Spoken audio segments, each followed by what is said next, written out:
Star communication retails அனைவருக்கும் வணக்கம். நம்ம ஸ்டார் கம்யூனிகேஷன் ரீட்டெயிலர் ஆப்பில் மார்னிங் ஒரு உங்களுக்கு அப்டேட் போட்டிருப்பேன். ஆதார் டெபாசிட்ன்ட்டு ஒரு டெபாசிட்டு.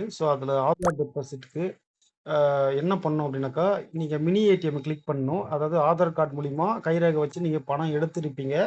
ஆனால் இது ஆதார் கார்டு மூலிமா அவங்க பேங்க் அக்கௌண்ட்டுக்கு பணம் டெபாசிட் பண்ணுறது தான் ஆதார் டெபாசிட். அதில் ஏஇபிஎஸ் மினி ஏடிஎம் உள்ள போயிட்டு ஏஇபிஎஸ் ரூட் கிளிக் பண்ணிங்கன்னா அதில் ஏஇபிஎஸ் லாஸ்ட் பார்த்தீங்கன்னா 1, 2, 3, 4 இருக்கும். இப்போ புதுசாக பார்த்தீங்கன்னா ஏஇபிஎஸ் 1 கேஷ் டெபாசிட்னு இருக்கும். அதை கிளிக் பண்ணிக்கலாம். கிளிக் பண்ணோடனே அது you have complete the 2FA verification கேட்டோம். அது ப்ராசஸ் கொடுக்கலாம். கொடுத்த உடனே ஏஇபிஎஸ் 1 டெபாசிட் இருக்கும், கேஷ் டெபாசிட். அது 2F ரிஜிஸ்ட்ரேஷன் பெண்டிங் இருக்கும். அதை கிளிக் பண்ணிக்கலாம். கிளிக் பண்ணிவிட்டு அதில் பார்த்தீங்கன்னா உங்களுடைய ஆதார் நம்பர் கொடுக்கணும். இப்போ என்னுடைய ஆதார் நம்பர் நான் கொடுக்குறேன்.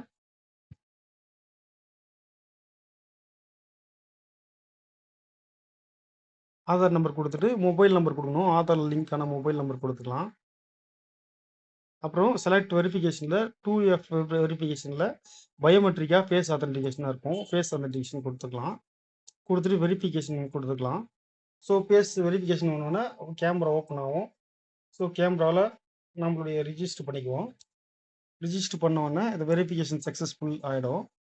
ஓகே, சக்ஸஸ்ஃபுல் ஆனோடனே AEPS cash deposit daily payment கேட்கும். டெய்லி ₹1 பேமெண்ட் கட்டணும். கட்டிட்டு மறுபடியும் ஆதார் நம்பர் அதில் வரும், ஃபேஸ் ஆத்தென்டிகேஷன் வரும். கொடுத்துட்டு மறுபடியும் ஃபேஸ் காட்ட சொல்லி கேட்கும். ஃபேஸ் கேப்சா ஃபைல்டு வந்துடுச்சு. மறுபடியும் டெய்லி வெரிஃபிகேஷன் கொடுப்போம்.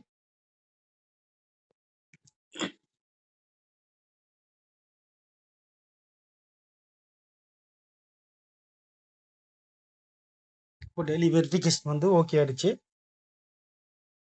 ஓகே பண்ணிவிட்டு பேக் வந்துட்டு மறுபடியும் பேக் வந்துட்டு கேஷ் டெபாசிட்டு 1 போயிட்டு ஃபேஸ் ஆத்தென்டிகேஷன் கொடுத்துட்டு செலக்ட் பேங்க் கொடுக்கணும். எந்த பேங்க்குக்கு பணம் டெபாசிட் பண்ணணுன்ட்டு பேங்க் கொடுக்கும். இப்போ HDFC கொடுத்துட்டோம். கேஷ் டெபாசிட் கொடுத்துக்கலாம். ஆதார் நம்பர் மறுபடியும் கொடுக்கணும்.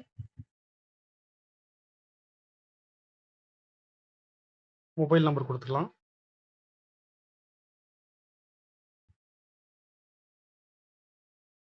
கொடுத்துட்டு அமௌண்ட்டு ஒரு ₹1000 கொடுத்துக்கலாம். கொடுத்துட்டு ஃபேஸ் ஆத்தென்டிகேஷன் மறுபடியும் பார்த்தீங்கன்னாக்கா ஸ்கேன் பண்ணணும்.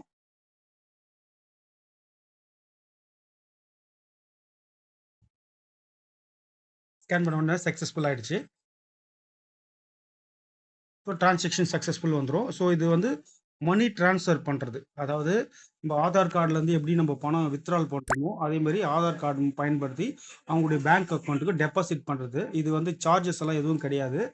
ஆனால் நீங்கள் கஸ்டமர்கிட்ட சார்ஜஸ் வாங்கிக்கிங்க. நன்றி, வணக்கம்.